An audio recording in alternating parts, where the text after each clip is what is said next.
ఈ రోజు municipal commissioner గారు నిర్వహించిన సమావేశంలో ఇందూర్ కార్పొరేషన్ అని నేనంటే పెద్ద ఎత్తున వాళ్ళు దాన్ని విరోధం చేసే పరిస్థితి.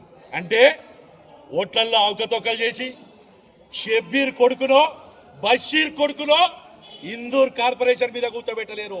ఇందూర్ కార్పొరేషన్ మీద హిందూ బిడ్డనే కూర్చుంటాడు. ఇది పక్కా అని చెప్తున్నారు.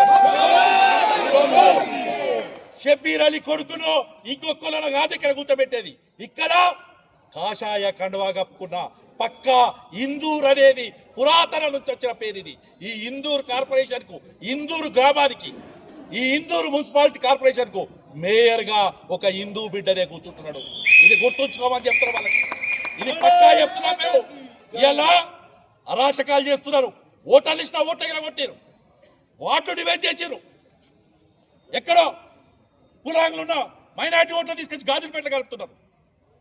మిగతా వార్డులో 500,000 ఓట్లు మైనార్టీలో కలుపుతారు. గత ఎలక్షన్లో 18 గెలిస్తే ఇప్పుడు మేము 27 గెలుస్తామని మీరు అడుగుతున్నారు. నేను వాళ్ళు అడుగుతున్నా, కాంగ్రెస్ నాయకులను అడుగుతున్నా. షబ్బీర్ అలీ కొడుకులు వేరు చేస్తామని చెప్పి అలా పార్టీలో డిస్కషన్ నడుస్తుందట. ధైర్యం ఉంటే చెప్పరు. మేము చెప్తున్నాం, భారతీయ జనతా పార్టీ ఇందూరు బిడ్డరు, హిందూ బిడ్డరు ఇలా మేయర్ గా మేము పెడుతున్నాం. మీరెవరు పెడుతున్నారో చెప్తున్నారు. ఇందూరు ప్రజలకు కూడా చెప్తున్నా, ఓటర్ లిస్టు అవకతవకలు తీసింది కూడా భారతీయ జనతా పార్టీ.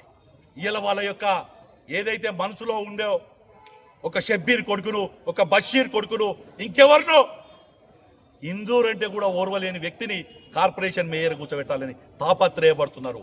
దాన్ని ఖండించాల్సిన అవసరం ఉంది వాళ్ళ. కాబట్టే భారతీయ జనతా పార్టీ తరఫున ఇలా ఇందూరు ప్రజల్లో ఉన్న అందరికీ, మతాలకు అతీతంగా, కులాలకు అతీతంగా చెప్తున్నారు. మీరు ఇందూరు గడ్డ మీద పుట్టిన వాళ్ళైతే నిజాం వబవాద్ అనేది ఎప్పుడు వచ్చింది? మధ్యలో వచ్చింది. ఇది ఇందూరు పేరు ఉంటుంది. ఇక్కడ చచ్చిపోయిన దాకా ఇందూరు పేరు ఉంటుంది. ఈ భూమి ఉన్నంత వరకు ఇందూరు పేరు ఉంటుంది. అట్లాగే దీని మీద చైర్మన్ గా కూడా, మేయర్ గా కూడా హిందూ బిడ్డనే కూర్చుంటాడు, ఇందూరు బిడ్డనే కూర్చుంటాడని తెలియజేస్తున్నాం.